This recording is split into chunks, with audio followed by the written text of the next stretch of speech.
On m'a mis à la porte la veille du réveillon de Noël. En chemin, j'ai trouvé une famille en panne. J'ai remorqué leur voiture gratuitement. L'homme m'a serré la main, mais quand nous sommes arrivés chez lui, je me suis figé, choqué, en réalisant qu'il était millionnaire. Il m'a fait une invitation qui me donne encore des frissons. Je suis heureux de vous avoir ici. Suivez mon histoire jusqu'à la fin et commentez la ville d'où vous m'écoutez pour que je puisse voir jusqu'où mon récit a voyagé. Je m'appelle Arthur, j'ai 61 ans. Hier, la journée aurait dû être synonyme de dinde de Noël et de réunion de famille. Au lieu de ça, je me suis retrouvé à contempler une unique valise élimée, essayant d'y entasser les vestiges de ma vie pendant que mon fils, Kevin, observait depuis l'embrasure de la porte. Ses bras étaient croisés, son expression indéchiffrable, me donnant l'impression d'être un vulgaire cambrioleur. « Il faut que tu comprennes, papa », a-t-il commencé, sa voix plate et détachée. Jessica et moi, on a discuté, et on a décidé que cet arrangement ne fonctionne tout simplement plus pour nous. J'ai fait une pause, mes mains toujours posées sur une vieille chemise de travail, et j'ai levé les yeux vers le jeune homme que j'avais élevé. C'était le garçon à qui j'avais appris à lancer une ligne de pêche, celui que j'avais aidé pour ses exposés de sciences, le gamin que j'avais encouragé à chaque compétition d'athlétisme. L'homme qui se tenait là maintenant était un étranger portant le visage de mon fils. « Quel arrangement ?» ai-je demandé, mais une angoisse glaciale commençait déjà à me nouer l'estomac. Je savais exactement ce qui allait suivre. Jessica a surgi derrière lui, posant sa main parfaitement manucurée sur son épaule, comme pour marquer son territoire. Elle orchestrait cela depuis des mois. Je l'avais vue dans les manières subtiles dont elle évoquait l'augmentation du coût des charges, les factures de course, ou à quel point la maison semblait bondée avec 3 adultes. L'arrangement où tu vis ici sans contribuer pendant que nous supportons toutes les dépenses, dit-elle. Sa voix un poison mielleux. Kevin et moi essayons de construire notre avenir et franchement, nous avons besoin de notre espace. Nous avons besoin de notre intimité. J'étais sous leur toit depuis 9 mois, depuis que l'entreprise de BTP pour laquelle j'avais travaillé avait réduit ses effectifs et m'avait licencié. À 61 ans, trouver un nouveau poste de chef de chantier s'avérait impossible. Personne ne voulait embaucher un type plus âgé, avec un mal de dos et des mains qui tremblaient légèrement après une longue journée. Je leur avais donné ce que je pouvais de mes économies qui fondaient, j'avais fait les courses quand je le pouvais, réparé leur robinet qui fuyait, rebouché les trous dans le placo, déneigé l'allée après chaque tempête de neige. Je pensais vraiment que je gagnais ma place. « Je cherche du travail », ai-je dit, ma voix à peine un murmure. « Tu le sais bien. » La mâchoire de Kevin se serra. « Depuis 9 mois, papa. Ça fait 9 mois qu'on attend. »« Ce ne sont pas des excuses, mon fils. C'est dur dehors pour quelqu'un de mon âge. »« C'est dur pour tout le monde, » intervint sèchement Jessica. « Mais le reste d'entre nous n'a pas le luxe de simplement baisser les bras. » Les mots m'ont frappé comme un coup physique. Baisser les bras. J'avais passé 40 ans dans le bâtiment, me cassant le dos pour offrir à Kevin une belle vie après que sa mère nous a quittés alors qu'il n'avait que 10 ans. J'avais renoncé à des vacances, à des voitures neuves, à mes propres rêves simples pour qu'il ait tout ce dont il avait besoin. Et maintenant, au plus bas, on m'accusait de baisser les bras. « Je vois », dis-je, la voix creuse. Pendant une seconde fugace, j'ai vu une lueur du garçon que j'aimais dans les yeux de Kevin alors qu'il bougeait, mal à l'aise. Mais Jessica a juste serré son épaule et la lueur a disparu, éteinte. « On a pris les devants et vidé la chambre d'amis, » annonça-t-elle. « Tes affaires sont emballées et prêtes. » Ils avaient fouillé dans mes affaires personnelles pendant que j'étais dehors à remplir des candidatures. La violation de cette intimité me semblait pire encore que d'être jeté dehors. Je me suis dirigé, hébété, vers la chambre d'amis. Mes 61 années entières avaient été condensées dans une valise et quelques cartons. 35 ans de mariage avec la mère de Kevin, 21 ans à élever un garçon tout seul, tout tenait dans 3 contenants. J'ai soulevé la valise. Elle semblait plus lourde qu'elle n'aurait dû, non pas à cause de son contenu, mais à cause du poids de ce qu'elle symbolisait, la fin de tout ce que je croyais savoir sur la famille et la loyauté. « Où suis-je censé aller ?»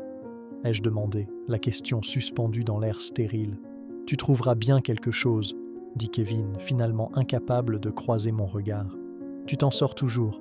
Non, j'avais envie de crier. Je ne m'en sors pas toujours. Je suis fatigué, j'ai peur, et je n'ai nulle part où aller. Mais la fierté est une chose tenace, et parfois c'est tout ce qu'il reste à un homme.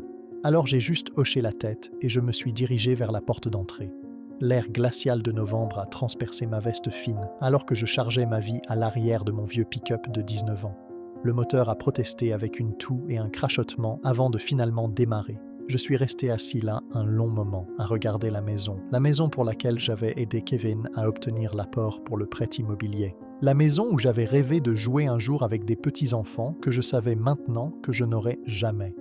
À travers la fenêtre du salon, je pouvais voir Kevin et Jessica me regarder. Ils n'avaient pas l'air tristes ou en conflit. Ils avaient l'air soulagés. J'ai passé la vitesse et je me suis éloigné du trottoir. Dans mon rétroviseur, je les ai vus fermer la porte, puis la lumière du porche s'est éteinte, plongeant la maison dans l'obscurité. Le symbole ne m'a pas échappé. Les routes étaient calmes alors que je conduisais sans destination, traversant des quartiers ornés de la lueur chaude et dorée des décorations de fête. Des familles se rassemblaient, partagèrent des repas, reconnaissantes les unes envers les autres.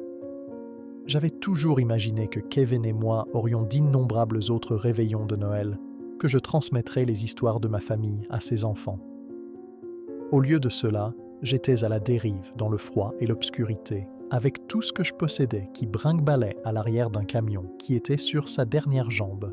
J'ai trouvé un relais routier ouvert 24 heures sur 24 en périphérie de la ville et j'ai commandé un café que je ne pouvais pas vraiment me permettre. La serveuse, une femme de mon âge avec des rides de fatigue autour des yeux mais un sourire aimable, n'a pas posé de questions. Elle a juste gardé ma tasse pleine et m'a laissé tranquille. Mon téléphone était posé sur la table, sombre et silencieux. Kevin avait mon numéro, mais je savais qu'il ne sonnerait pas. Assis là, remuant mon café, j'ai essayé de déterminer où tout avait dérapé. Étais-je un fardeau trop lourd? Avais-je manqué les signes que ma présence était mal vue? Ou mon fils était-il simplement devenu un homme que je ne connaissais plus, modelé par une femme qui ne me voyait que comme un obstacle? Au final, peu importait. Tout ce qui comptait, c'était la suite. Et pour la première fois de ma vie d'adulte, je n'avais aucune réponse. La chaleur du restaurant ne faisait rien pour chasser le froid qui s'était installé au plus profond de mes os. J'étais seul d'une manière que je n'avais jamais connue auparavant. Même après le départ de la mère de Kevin, j'avais eu un but.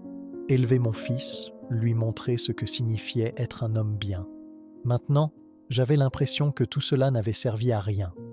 J'ai payé le café et je suis retourné à mon camion. Le moteur a démarré à la 4e tentative.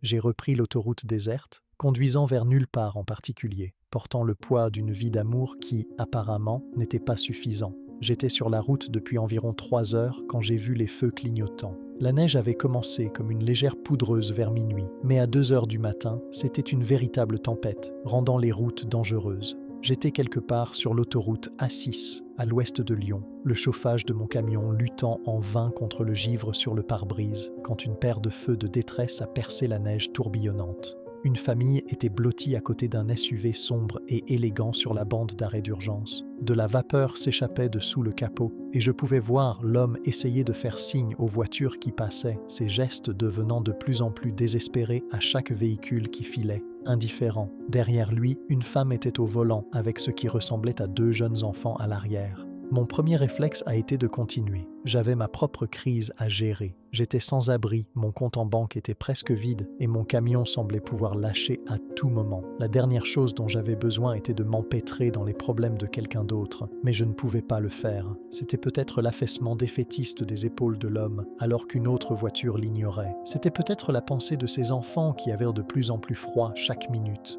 Ou peut-être que c'était juste que je savais exactement ce que ça faisait d'être laissé pour compte, d'être invisible quand on a désespérément besoin que quelqu'un vous voie.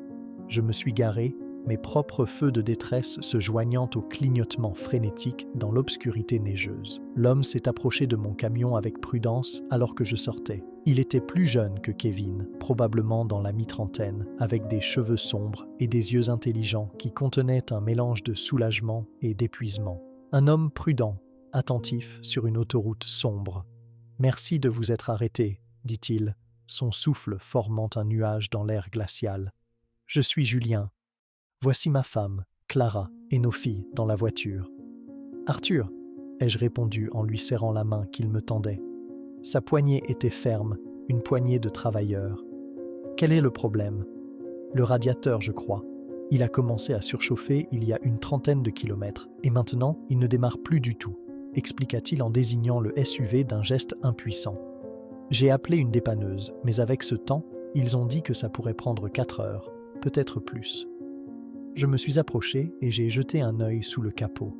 Le moteur cliquetait encore, et l'odeur écœurante et sucrée du liquide de refroidissement flottait dans l'air.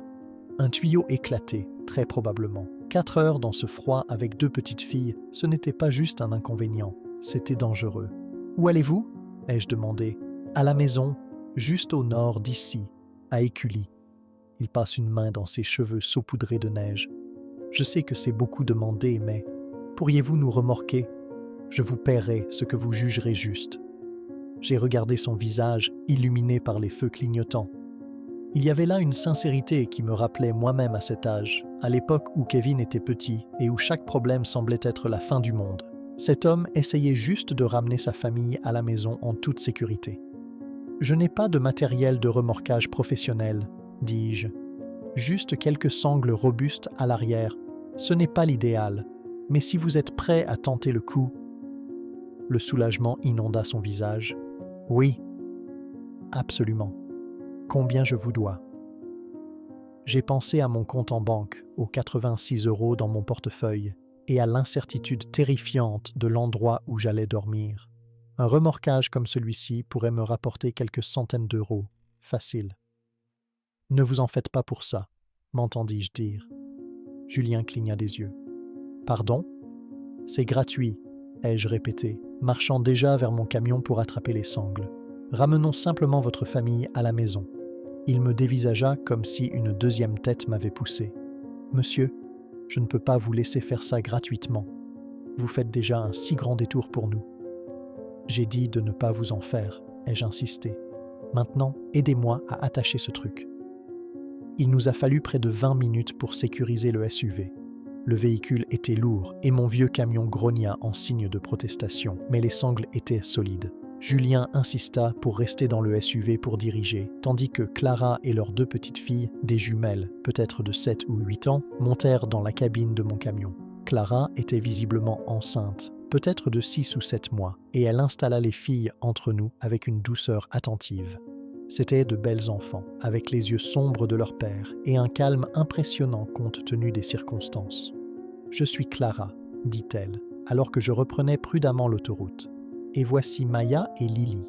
Les filles, dites merci à monsieur. »« Arthur, » ai-je complété. « Et il n'y a pas besoin de me remercier. »« Si, il y a besoin, » dit fermement Clara. « Vous n'avez aucune idée de ce que cela signifie pour nous. » Je me suis concentré sur la route, gardant ma vitesse basse et constante. Le poids du SUV rendait chaque virage une manœuvre délicate, surtout avec la neige qui tombait encore plus fort maintenant. Mais le vieux camion tenait bon.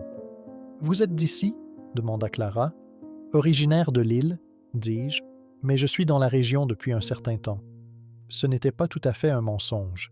Il y a un jour, je vivais avec Kevin. Maintenant, je vivais dans mon camion. « Et vous ? Vous avez mentionné Écully ? Nous avons une maison juste en dehors de la ville. Julien y a grandi et nous y sommes retournés il y a environ 5 ans quand son entreprise a vraiment décollé. » Elle fit une pause. « Il est dans le capital investissement, principalement des investissements technologiques. » J'ai hoché la tête, me concentrant sur une plaque de verglas. Maya, la fille blottie contre mon côté droit, s'était déjà endormie. Lily essayait de lutter, sa tête dodelinant. « C'est si gentil de votre part, » continua Clara, sa voix douce. « Surtout la veille de Noël. Vous n'avez pas de famille à rejoindre ?» La question m'a frappé en plein ventre. J'ai gardé les yeux sur la route, ma voix stable. « Pas ce soir. » Elle a dû entendre la finalité dans mon ton, car elle n'a pas insisté. Nous avons roulé dans un silence confortable pendant un moment. Les seuls sons étant le grognement du moteur, les essuie-glaces luttant contre la neige et la respiration douce des filles endormies. Environ 40 minutes plus tard, Lily s'agita et me regarda avec des yeux endormis. « Vous êtes un papy ?» demanda-t-elle, avec la franchise brutale que seul un enfant possède. « Lily, » chuchota Clara, « ce n'est pas une question polie. »« Ce n'est pas grave, » dis-je, bien que ma poitrine se soit resserrée. « Non, ma puce, je ne suis pas un papy. »« Tu veux en être un ?» demanda-t-elle. La question innocente a failli me briser. Voici une enfant que je venais de rencontrer, me demandant quelque chose dont j'avais rêvé pendant des années, mais que je commençais à accepter ne se produirait jamais. Peut-être un jour, ai-je réussi à dire. Lily hocha la tête sérieusement et appuya sa tête contre mon bras, endormie en quelques minutes. Clara observa l'échange avec une expression pensive. « Vous êtes très doué avec les enfants », observa-t-elle. « J'ai élevé mon fils seul pendant la plus grande partie de sa vie, dis-je. On apprend une chose ou deux. Ça a dû être difficile. Ça en valait la peine. » Le mensonge avait un goût de cendre dans ma bouche. Le GPS de Julien, que Clara tenait, indiquait que nous approchions. Je pouvais voir la lueur lointaine des lumières de la ville à travers la neige et mon cœur se serra. Cette étrange et paisible parenthèse touchait à sa fin. Bientôt, je serais de nouveau seul, de retour sur l'autoroute vers nulle part. Mais alors que nous quittions la route principale pour nous engager dans une allée privée sinueuse, j'ai commencé à réaliser que la maison de Julien et Clara n'était peut-être pas ce que j'avais imaginé. Mes phares balayaient des pelouses immaculées, un portail en fer forgé et une allée qui semblait disparaître dans l'obscurité neigeuse. Quoi que Julien fasse dans le capital investissement, il était de toute évidence très doué pour ça. Et à ce moment-là, j'ai eu le sentiment que cette nuit allait devenir beaucoup plus compliquée. La structure qui a émergé de l'obscurité balayée par la neige au bout de la longue allée sinueuse n'était pas une maison, c'était un domaine. 3 étages de verre et de pierre modernes s'élevaient devant nous avec une lumière chaude se déversant de ce qui semblait être une centaine de fenêtres. Même à travers la neige, je pouvais voir des jardins paysagés par un professionnel et une grande fontaine couverte. Le garage indépendant à lui seul était probablement plus grand que la maison que j'avais aidé mon fils à acheter. Je suis resté assis là, dans un silence stupéfait, tandis que Julien me guidait pour m'arrêter près de la grande entrée principale. Ce n'était pas juste de la réussite, c'était un niveau de richesse que je n'avais vu que dans les films. Clara sembla sentir mon étonnement et me fit un petit sourire d'excuse. « Je sais que c'est un peu excessif, » dit-elle doucement, en faisant attention de ne pas réveiller les filles. Julien a travaillé incroyablement dur pour en arriver là. Avant même que nous puissions sortir du camion, l'imposante porte d'entrée s'ouvrit et une femme d'une 50aine d'années, aux cheveux grisonnants et aux yeux bienveillants, se précipita dans la neige enfilant une épaisse robe de chambre sur son pyjama. « Dieu merci, vous êtes en sécurité !» s'écria-t-elle, se hâtant d'aider Clara à descendre du camion. Quand Julien a appelé pour dire que la voiture était en panne, j'étais morte d'inquiétude. « Nous allons bien, Rosa », l'assura Clara. « Voici Arthur. Il nous a remorqués jusqu'à la maison. » Rosa se tourna vers moi, les yeux remplis de larmes sincères. « Que Dieu vous bénisse, » dit-elle simplement. « Que Dieu vous bénisse de les avoir ramenés. » Julien était déjà en train de détacher les sangles de remorquage et je me suis avancé pour l'aider, reconnaissant d'avoir quelque chose à faire. L'échelle même de l'endroit, la maison, le terrain, la richesse palpable, me faisait me sentir de plus en plus petit et déplacé à chaque seconde qui passait. « Arthur, » dit Julien alors que nous enroulions les sangles, « je ne pourrai jamais assez vous remercier. S'il vous plaît, entrez. Vous allez mourir de froid ici dehors. » « Je devrais y aller, » marmonnai-je, même si la pensée de remonter dans mon camion glacial me faisait mal aux os. « Vous avez votre famille dont vous devez vous occuper. »« Absolument pas, » dit fermement Clara, nous ayant entendus. « Il est presque 4 heures du matin. Vous avez conduit à travers un blizzard et vous venez de nous sauver. Le moins que nous puissions faire est de vous offrir une boisson chaude et un endroit chaud pour vous reposer un peu. » Je voulais dire non. Tout dans cet endroit criait que je n'avais pas ma place. Mais alors les jumelles commencèrent à s'agiter, regardant autour d'elles avec une confusion endormie. Lily m'aperçut et son visage s'illumina d'un sourire. « Arthur, » dit-elle, soudainement bien réveillée, « tu viens à l'intérieur ?» Et juste comme ça, toute ma résistance s'est évaporée. L'intérieur de la maison était encore plus époustouflant que l'extérieur. Des sols en marbre poli brillaient sous des luminaires modernes et un escalier flottant spectaculaire montait en spirale jusqu'au 2e étage. Les murs étaient ornés de ce qui ressemblait à de l'art moderne original et des tapis épais et moelleux qui coûtaient probablement plus cher que mon camion étaient dispersés sur les sols. Rosa, que j'ai compris être leur gouvernante et nounou à domicile, s'affairait déjà, préparant du chocolat chaud pour les filles et du café pour les adultes. Les jumelles étaient maintenant complètement réveillées et bavardaient sur leur grande aventure, me traitant comme une sorte de héros populaire pour le trajet en camion. « Les filles, allez avec Rosa et mettez-vous en pyjama, » dit doucement Clara. « Il est bien plus tard que votre heure de coucher. »« Mais on veut rester avec Arthur, » protesta Maya. « Arthur sera toujours là demain matin, » dit Julien, puis il me regarda d'un air interrogateur. « N'est-ce pas ? Je veux dire, j'espère vraiment que vous resterez pour la nuit. Il est bien trop tard et la tempête est trop forte pour que vous conduisiez. » J'ai ouvert la bouche pour refuser poliment, mais les mots ne sont pas venus. Où irais-je de toute façon ? Retourner au relais routier, sur le parking d'une aire de repos ? La vérité, c'est que je n'avais nulle part d'autre où être sur cette terre. « Si ça ne dérange pas, » dis-je doucement. « Pas de problème du tout, » dit chaleureusement Clara. « Nous avons plus qu'assez de place. » Alors que Rosa emmenait les filles à l'étage, Julien me fit signe de le suivre dans ce qui ressemblait à une bibliothèque. Des étagères du sol au plafond flanquaient une immense cheminée où un feu crépitait déjà. Il versa 2 verres d'un liquide ambré qui sentait cher et m'en tendit un. « Ô bon samaritain » dit-il en levant son verre. Nous bûmes en silence un instant, le whisky propageant une chaleur bienvenue dans ma poitrine. Finalement, Julien parla. « Puis-je vous demander quelque chose, Arthur ?» J'ai hoché la tête. « Pourquoi vous êtes-vous arrêté pour nous ? Et pourquoi n'avez-vous pas voulu que je vous paie ?» J'ai fixé les flammes, réfléchissant à la manière de répondre. « Parce que je sais ce que c'est que d'être en panne, » dis-je enfin. « D'avoir besoin d'un coup de main et de voir les gens passer sans s'arrêter. » Julien étudia attentivement mon visage. « On dirait que vous parlez d'expérience. Il y a moins de 24 heures, mon fils m'a mis à la porte de sa maison, » m'entendis-je dire.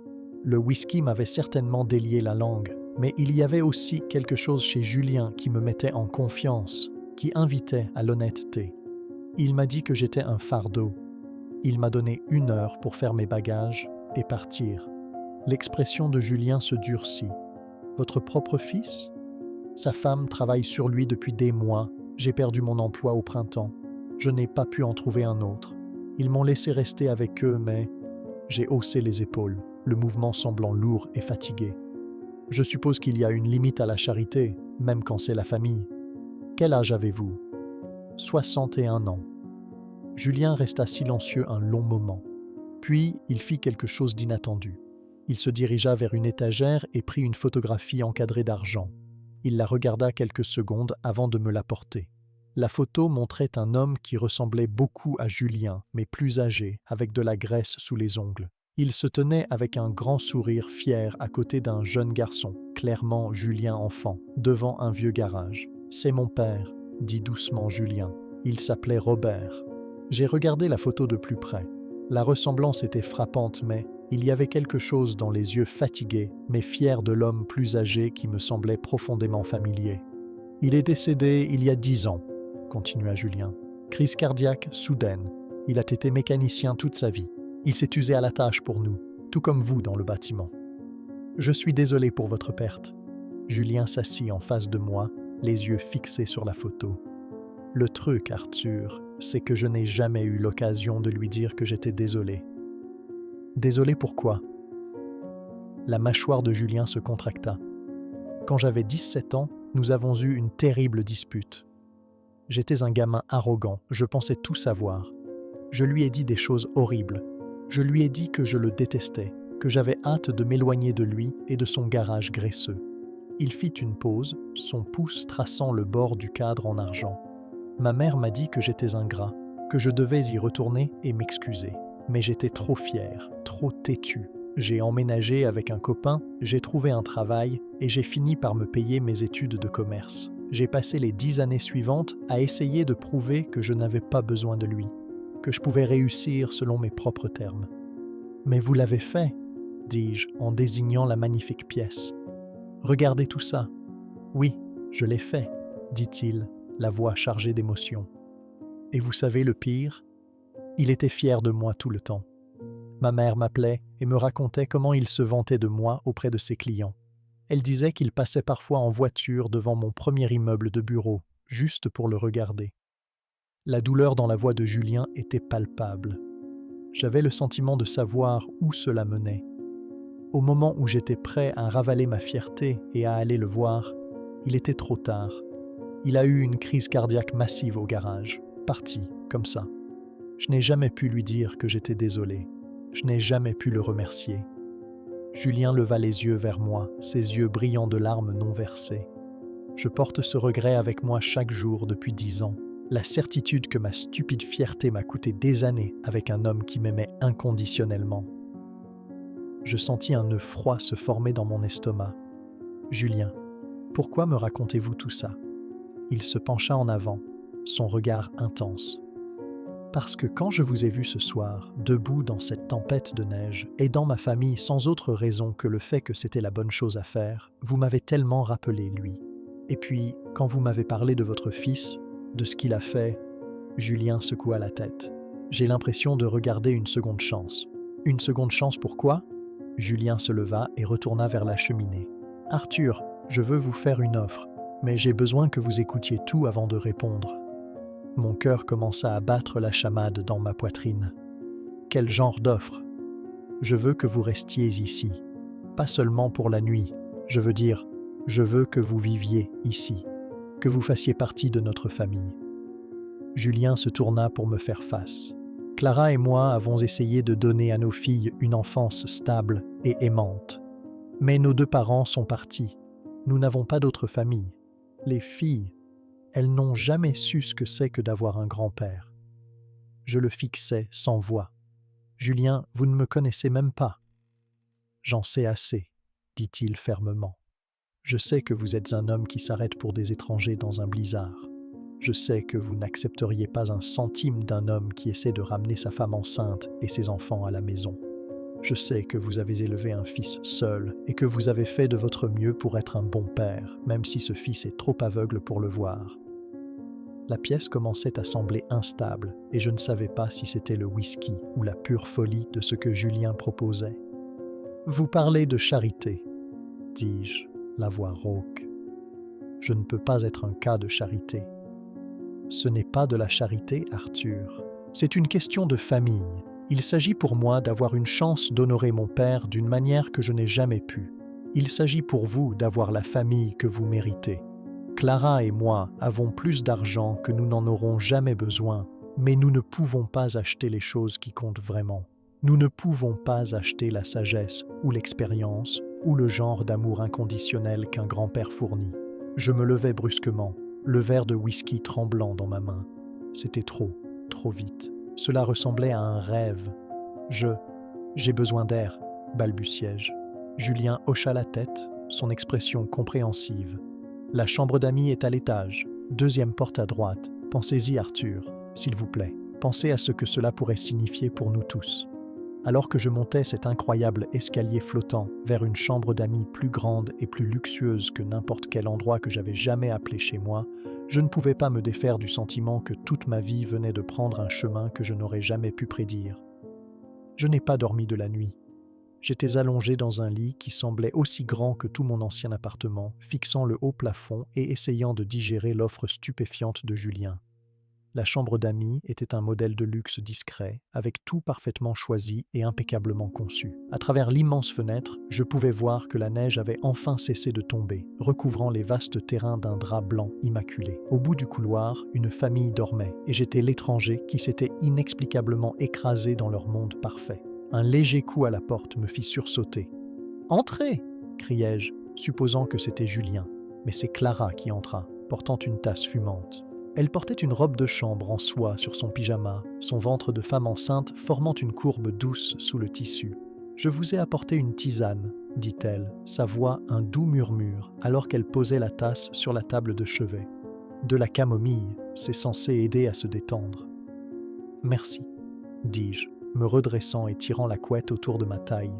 « Vous n'auriez vraiment pas dû. » Clara s'installa avec un petit soupir dans un fauteuil près du lit.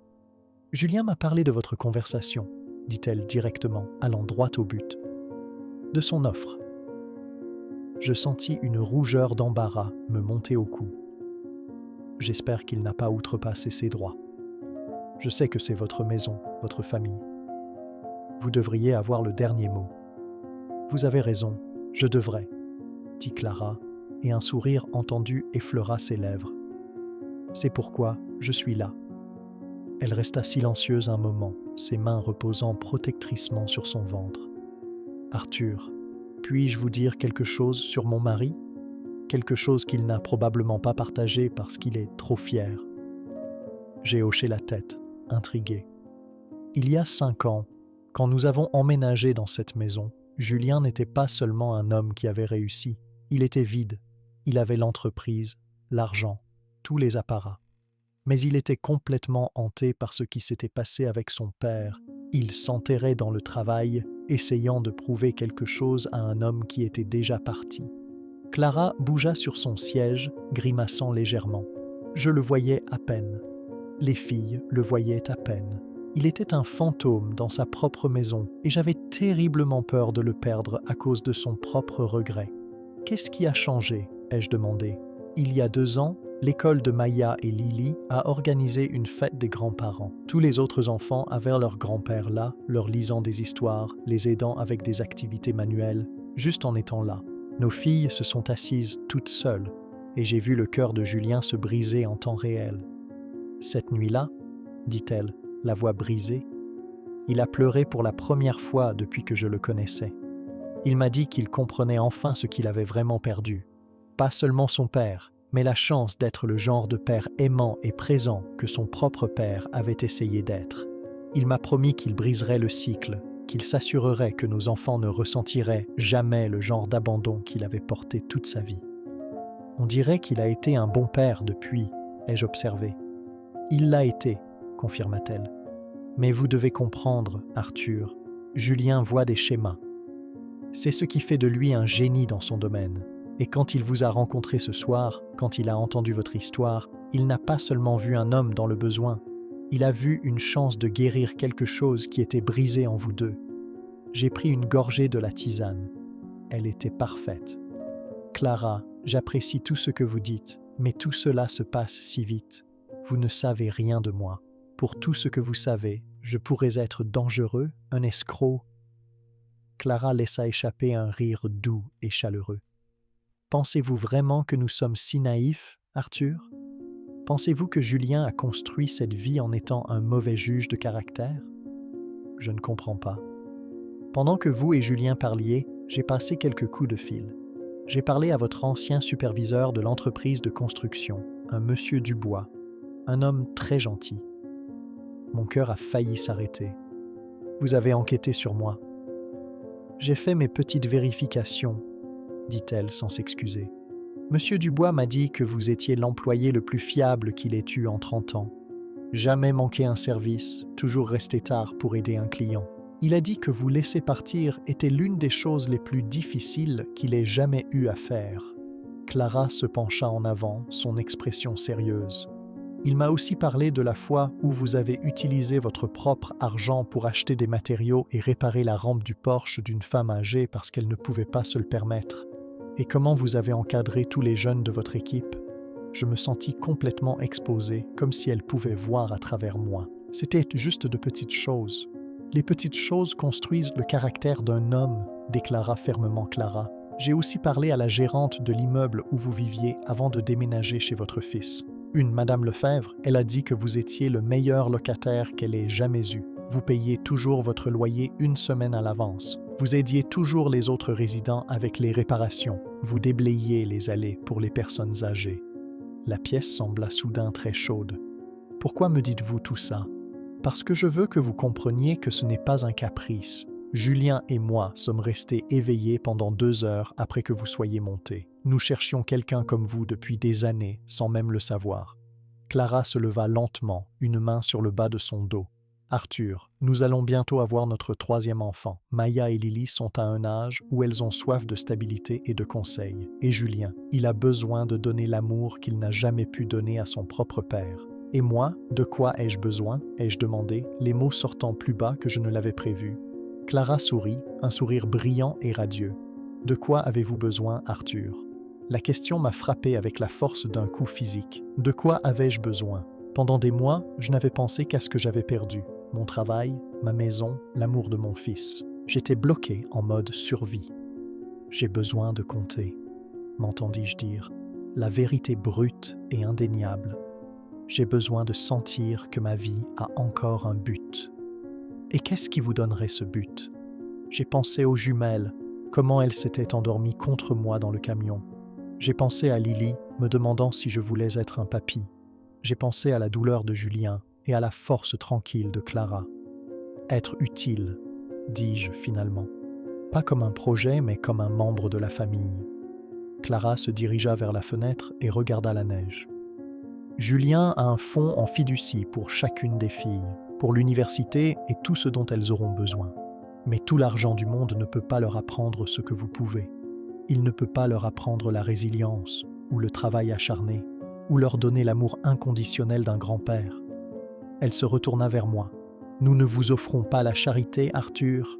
Nous vous offrons un poste, une chance d'être le grand-père que nos enfants méritent et la figure paternelle dont Julien a si désespérément besoin pour guérir. Et qu'est-ce que vous y gagnez? Ai-je demandé. Son sourire était plein de chaleur, la tranquillité d'esprit.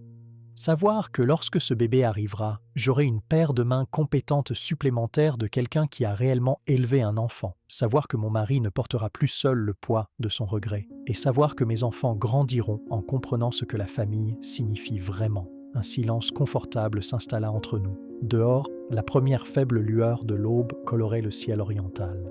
« Il y a une dernière chose, dit doucement Clara. Quelque chose que Julien n'a pas mentionné parce qu'il ne voulait pas que cela influence votre décision. Qu'est-ce que c'est? Son associé cherche un nouveau gestionnaire de biens immobiliers pour leur portefeuille commercial. Ce n'est pas glamour, superviser les réparations, traiter avec les locataires, mais c'est un travail stable avec un bon salaire et une couverture sociale complète. Cela vous donnerait votre propre indépendance financière. Ma gorge se serra. Pourquoi ferait-il ça? Parce que la famille prend soin des siens, dit-elle simplement, et parce qu'un homme a besoin de se sentir utile. Il a besoin de contribuer. Julien comprend ça. Clara se dirigea vers la porte, puis fit une pause. « Arthur, je veux que vous sachiez, si vous décidez que ce n'est pas pour vous, nous comprendrons parfaitement. Julien vous aidera quand même à trouver un appartement, à vous remettre sur pied, sans aucune condition. Mais si vous restez... » Sa voix s'éteignit et je vis des larmes monter à ses yeux. « Si vous restez, vous donnerez à cette famille la seule chose qui nous manquait sans même que nous le sachions. Et peut-être, juste peut-être, vous découvrirez que la maison que vous pensiez avoir perdue vous attendait simplement ailleurs. » Après son départ, je suis resté assis dans ce fauteuil et j'ai regardé le lever du soleil. Dans quelques heures, les jumelles se réveilleraient et viendraient me chercher. Julien serait dans la cuisine en train de faire des crêpes. Pour la première fois depuis des mois, je pouvais imaginer un avenir qui n'impliquait pas de dormir dans mon camion. Je pouvais me voir aider Maya avec son projet d'histoire, apprendre à Lily à faire un nœud correct, tenir le nouveau bébé de Clara, mais plus que tout, je pouvais me voir compter à nouveau. La décision, je l'ai réalisée, avait déjà été prise au moment où je m'étais arrêté sur cette autoroute enneigée. Tout ce que j'avais à faire maintenant, c'était de trouver le courage d'accepter ce qu'ils offraient. Pas seulement une maison, mais une famille qui voulait vraiment de moi. Je vivais avec la famille de Julien et Clara depuis 2 mois quand Kevin m'a retrouvé. 2 mois de café matinal avec Julien, d'aide à Maya pour ses tables de multiplication, d'apprentissage à Lily pour construire un nichoir. 2 mois à sentir la rouille de l'inutilité s'effriter, à me réveiller avec un sentiment de but au lieu d'un sentiment d'effroi. Le poste de gestionnaire immobilier s'était matérialisé exactement comme Clara l'avait décrit, et c'était parfait. Je supervisais quelques immeubles de bureaux et un petit centre commercial, un travail qui gardait mon esprit vif et mes mains occupées. Je payais ma part, je contribuais, et c'était incroyable. J'étais dans le hall d'un des immeubles de bureaux, en train de remplacer un ballast défectueux dans un luminaire, quand mon téléphone a sonné. C'était un numéro inconnu, mais quelque chose m'a dit de répondre. « Papa ?» Mon cœur s'est serré. C'était la voix de Kevin, mais elle semblait faible et incertaine, d'une manière que je n'avais pas entendue depuis son adolescence. « Kevin. » J'ai posé mes outils et je suis sorti dans le froid. « Comment as-tu eu ce numéro ?» Ce n'était pas facile. J'ai dû appeler un peu partout. C'est Monsieur Dubois de l'ancienne entreprise qui me l'a finalement donné. J'ai attendu en silence. « Papa, il faut qu'on parle. Nous avons eu notre conversation il y a 2 mois, dis-je, la voix neutre. Je pensais que tu avais été parfaitement clair sur ta position. S'il te plaît, dit-il, et il y avait maintenant une note claire de désespoir. Je peux venir te voir? Je sais que tu es quelque part près d'Écully. Je peux monter ce week-end. Chaque fibre de mon être voulait raccrocher, mais c'était toujours mon fils. Et malgré tout, je ne pouvais pas éteindre la faible lueur d'espoir que peut-être, juste peut-être, il comprenait la gravité de ce qu'il avait fait. « Pourquoi maintenant, Kevin ?» Il y eut une longue pause à l'autre bout. « Parce que tu me manques, » dit-il doucement. « Parce que Jessica et moi, on pense qu'on a peut-être été trop durs. » J'ai fermé les yeux. Je savais que ce n'était pas la vérité. Qu'est-ce qui s'est passé? Rien ne s'est passé. On veut arranger les choses. C'était un mensonge. Je pouvais l'entendre dans sa voix, de la même manière que lorsque, à 15 ans, il essayait de se sortir d'une punition. Mais, contre mon meilleur jugement, je me suis entendu dire « Je t'enverrai l'adresse par SMS. Viens dimanche après-midi. » J'ai passé les jours suivants dans un état d'anxiété tranquille. Julien et Clara pouvaient voir que quelque chose n'allait pas, bien que je leur ai seulement dit que mon fils avait appelé. Les jumelles, cependant, étaient aux anges. « Il est gentil comme toi, papy Arthur ?» demanda Maya au petit déjeuner le samedi. Les filles avaient commencé à m'appeler ainsi quelques semaines après mon arrivée et j'avais depuis longtemps cessé de les corriger. « Il est compliqué, ma puce », fut le mieux que je pus offrir. Le dimanche arriva, couvert et froid. J'arpentais le grand salon quand la voiture de Kevin s'engagea enfin dans la longue allée. À travers la fenêtre, je le vis sortir et contempler la maison, la mâchoire pendante d'étonnement. Jessica sortit du côté passager, son expression un mélange de choc et de calcul, alors que ses yeux balayèrent le domaine. Sa présence me disait tout ce que j'avais besoin de savoir sur la vraie raison de cette visite. Julien ouvrit la porte et je pus entendre la cordialité forcée dans la voix de Kevin alors qu'il se présentait. Le rire de Jessica était aigu et artificiel. « Papa !» dit Kevin, entrant dans le salon les bras ouverts, comme s'il attendait une étreinte. Je n'ai pas bougé de ma place près de la cheminée. « Kevin, Jessica !» Ses bras tombèrent maladroitement le long de son corps. Jessica resta en retrait, ses yeux cataloguant chaque œuvre d'art et chaque meuble coûteux. « Waouh, papa, c'est un sacré endroit !» dit Kevin, essayant de briser le lourd silence. « Ton ami ici doit bien s'en sortir. Julien et Clara ont été très gentils, dis-je. »« J'imagine bien, » répondit Kevin, et je pus entendre la première pointe d'agressivité dans sa voix. « Ça doit être sympa de tomber sur un truc comme ça. » Julien apparut dans l'embrasure de la porte. « Arthur, est-ce que vous et votre famille aimeriez un peu d'intimité? »« Reste, » dis-je fermement. « Kevin, Jessica, voici Julien Chen. Julien, voici mon fils, Kevin, et sa femme, Jessica. » Julien leur serra la main, son expression polie, mais ses yeux vifs, les évaluant avec la même perspicacité qui avait bâti sa fortune.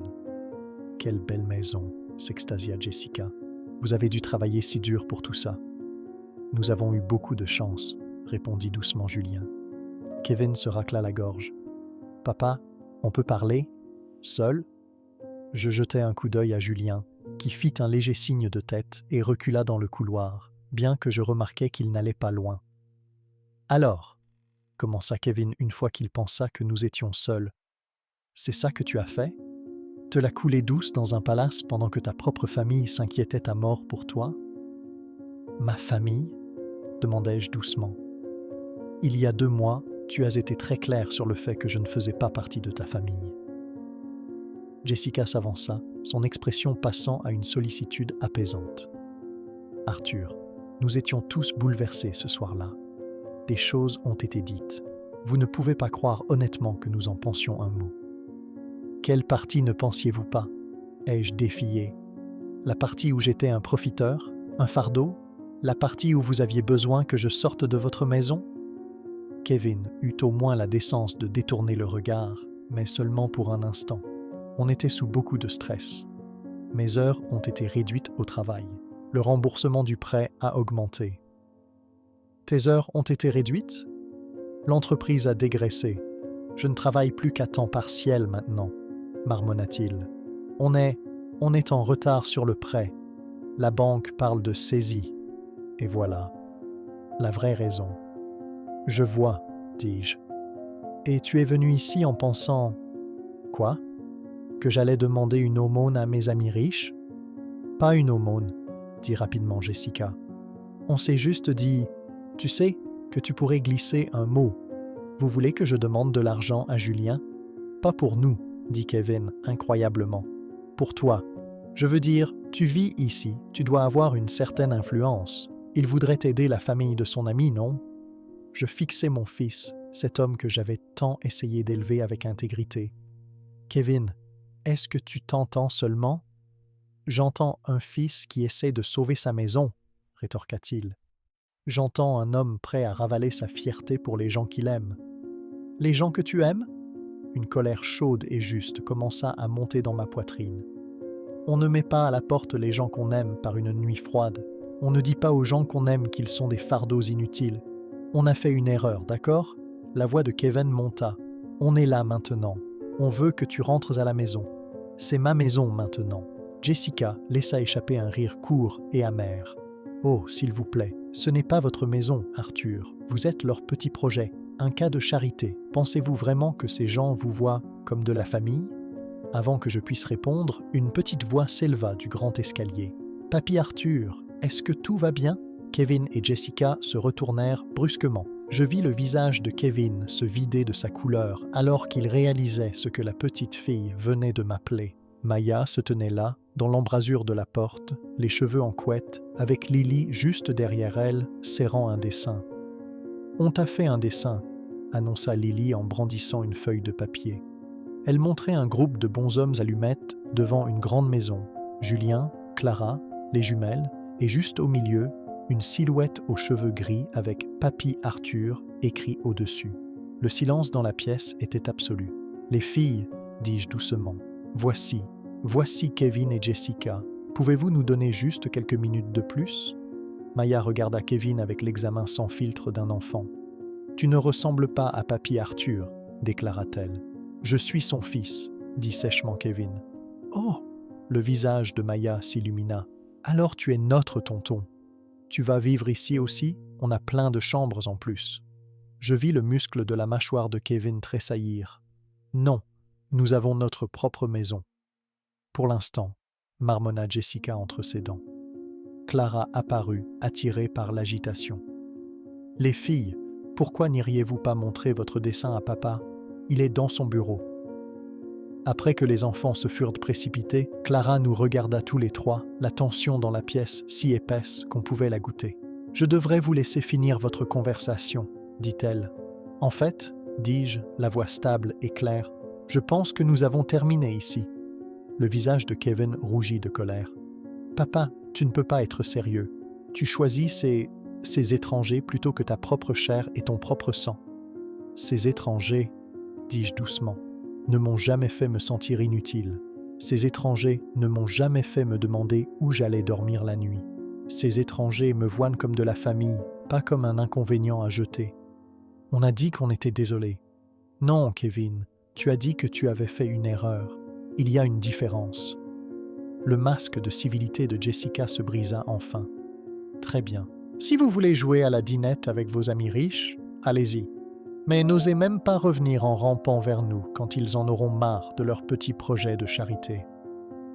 Je ne le ferai pas, dis-je simplement. Kevin me fixa, et dans ce long et dur moment, je vis la dernière lueur de notre histoire commune mourir dans ses yeux. Tu sais quoi, papa? Peut-être qu'on avait raison la première fois. Peut-être que tu n'es vraiment qu'un vieil égoïste qui pense que le monde lui doit quelque chose. Chaque mot était une fléchette soigneusement visée. 2 mois plus tôt, il m'aurait estropié. Mais maintenant, avec Clara se tenant protectricement dans l'embrasure de la porte et le son des rires des filles résonnant au bout du couloir, ces mots semblaient creux et faibles. Peut-être que je le suis, dis-je, mais je préfère être un vieil égoïste qui est aimé qu'un jeune homme amer qui a jeté la seule personne qu'il ait jamais vraiment été. Les mains de Kevin se crispèrent en poing. Pendant une seconde, j'ai cru qu'il allait vraiment me frapper.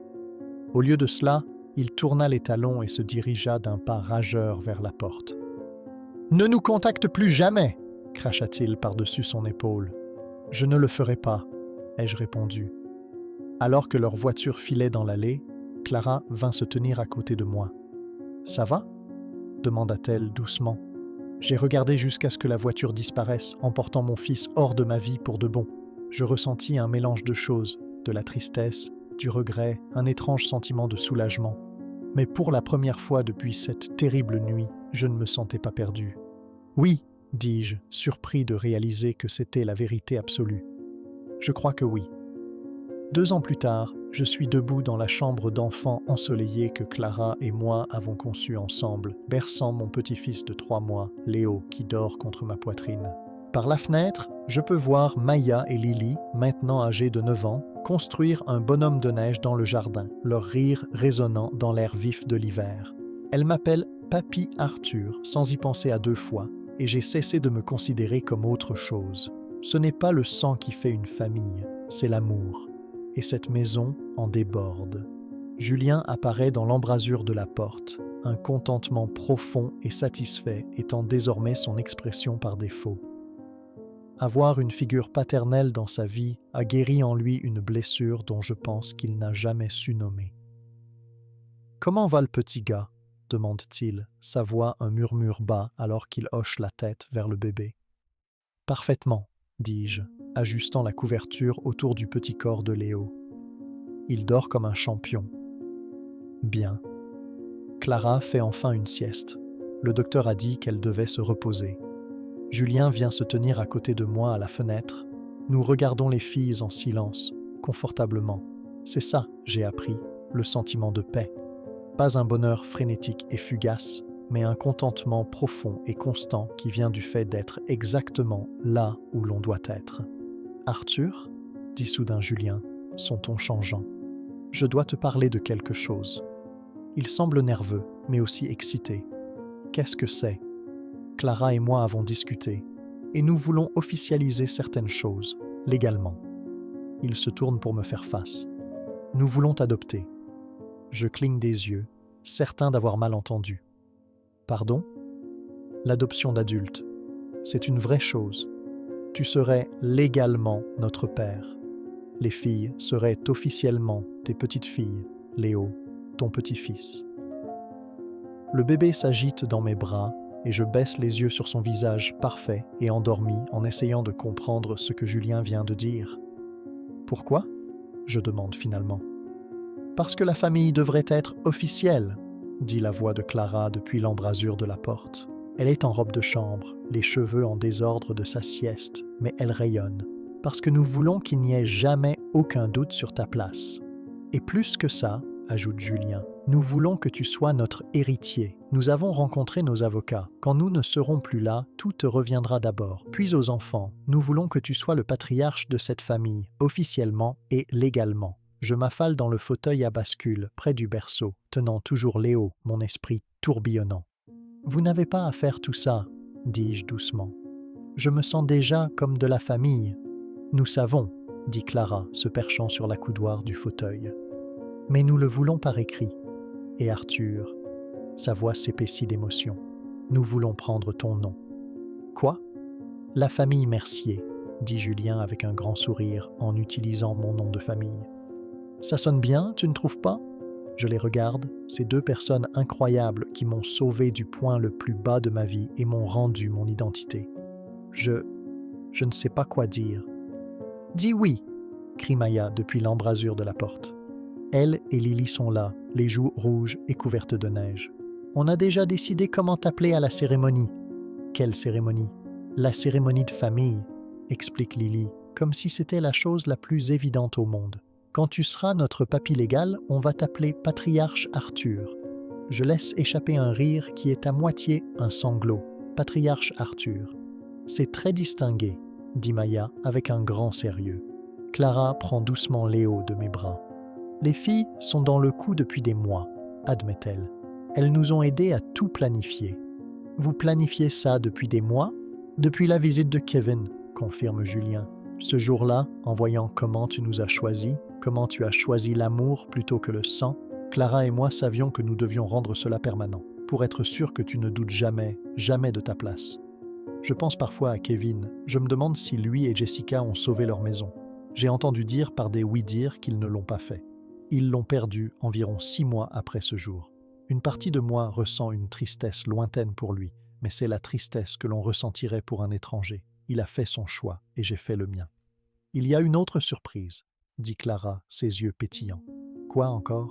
Je demande, ne sachant pas combien de plus mon cœur peut supporter.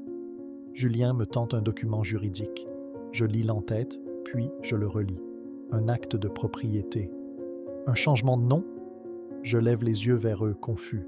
Pas ton nom, notre nom, clarifie Clara. Julien Mercier, Clara Mercier, Maya et Lily Mercier, Léo Mercier, une famille, un nom. Des larmes coulent sur mon visage maintenant et je ne prends pas la peine de les essuyer.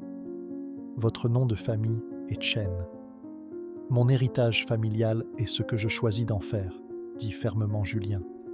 Et je choisis de le faire autour de l'homme qui m'a appris ce qu'est vraiment un père. On peut lui parler de l'autre surprise ? Lily sautille sur la pointe des pieds. Quelle autre surprise ? Je demande. Maya court à la fenêtre. Regarde ! Je me lève et je regarde dehors. Garé dans l'allée, à côté de la Tesla de Julien et du SUV de Clara, se trouve un pick-up argenté flambant neuf avec un énorme nœud rouge sur le capot. « Joyeux jour où on t'a eu, papy Arthur !» crient les filles à l'unisson. « Jour où on t'a eu ?»« Le jour où on t'a eu », explique Maya. « Il y a 2 ans demain, quand tu nous as remorqués à la maison. On s'est dit que tu avais besoin d'un vrai camion pour tous tes projets, dit Clara en riant. Les clés sont sur le comptoir de la cuisine, dit Julien. Tu veux l'essayer ? On peut venir ? Demande Lily. Absolument, dis-je, puis je fais une pause. Mais d'abord, je dois dire quelque chose. La pièce devient silencieuse. Il y a 2 ans, je pensais que ma vie était finie. J'étais inutile, un échec, et je pensais que je ne compterais plus jamais pour personne. Je les regarde chacun leur tour. Vous m'avez sauvé. Pas seulement de l'errance et de la solitude. Vous m'avez sauvé de la disparition. Vous m'avez redonné un but, ma famille. Je prends une profonde inspiration. J'ai appris que la famille, ce n'est pas une question de sang. C'est une question de qui est là, qui reste, qui voit la valeur en vous quand vous ne pouvez pas la voir en vous-même. Je regarde Julien. Tu as vu quelque chose dans un vieil homme brisé sur le bord de la route ? Je me tourne vers Clara. Tu m'as fait confiance avec tes enfants et tu m'as fait me sentir utile. Enfin, je m'agenouille devant les filles. Et vous deux, vous m'avez montré ce que l'amour inconditionnel signifie. Maya me jette les bras autour du cou. Alors, c'est un oui pour l'adoption ? Je la serre fort et j'attire Lily aussi. C'est un oui pour tout. L'adoption, le changement de nom, tout. Même patriarche Arthur ? Demande Lily. Surtout patriarche Arthur. L'heure qui suit est un flou heureux. Nous nous entassons tous dans le nouveau camion, les filles serrées entre nous, parlant tous en même temps, alors que nous traversons la campagne lyonnaise. Je pense à cette nuit, il y a 2 ans, où je me suis arrêté pour aider une famille dans la neige. Je pensais juste faire une bonne action. Je n'avais aucune idée que je conduisais tout droit vers la vie que j'étais toujours censé avoir. Nous nous arrêtons dans un restaurant pour des milkshakes. Je regarde Julien aider les filles à sortir du camion et Clara ajuster la couverture du bébé. Et nous nous déplaçons ensemble comme si nous avions été une famille depuis toujours. Parce que nous l'avons été. Nous sommes une famille choisie, une vraie famille. Plus tard, dans la soirée, après que les enfants sont au lit, je m'assois sur la terrasse arrière, regardant la propriété que j'appelle maintenant chez moi. Mon téléphone est sur la table à côté de moi. Ce chapitre est clos. J'ai appris qu'on ne peut pas forcer les gens à vous aimer. Mais on peut ouvrir son cœur aux gens qui voient votre valeur, qui vous choisissent. Et si vous avez de la chance, ils deviennent votre famille. La porte s'ouvre et Julien sort avec 2 tasses de café. « Je pensais que tu pourrais avoir froid, » dit-il. Je réfléchissais, je réponds. À quel point la vie est étrange. Il y a 2 ans, si quelqu'un m'avait dit que je serais ici, j'aurais dit qu'il était fou. Moi aussi, dit Julien. Si quelqu'un m'avait dit que m'arrêter sur une autoroute guérirait une partie de moi que je pensais brisée pour toujours, je ne l'aurais jamais cru. Nous nous asseyons dans un silence confortable, père et fils, regardant les étoiles apparaître. Julien, dis-je après un moment. Merci. Pourquoi ? De m'avoir vu, de m'avoir choisi. Julien me tape sur l'épaule. Merci de t'être arrêté cette nuit-là, Arthur. Merci d'être le père dont j'avais besoin et le grand-père que mes enfants méritent. À l'intérieur, j'entends Clara fredonner une berceuse à Léo. Demain, il y aura des crêpes et des projets scolaires et des rendez-vous chez le médecin. De petits moments ordinaires qui composent une vie. Ils sont précieux parce qu'ils sont partagés. Le téléphone de Julien vibre. C'est un message de l'avocat. Il me montre l'écran. Tout est prêt. La date d'audience est le 15 janvier. Félicitations à la famille Mercier. La famille Mercier.